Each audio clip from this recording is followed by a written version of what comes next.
Hello, in this video I'm going to show you how to enable FlexiArm Mopping for your ROBOROCK Saros 10R.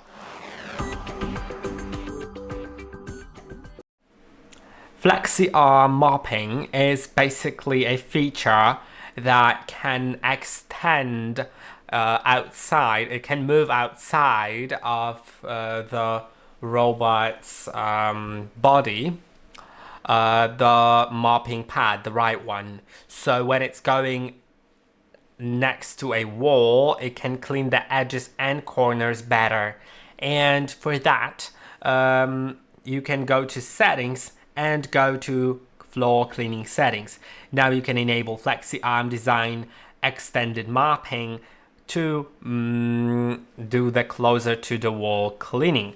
Now you can also do that for cleaning, which means it will not only mop that way but also vacuum that way, with the side brush being extended when it's next to the wall.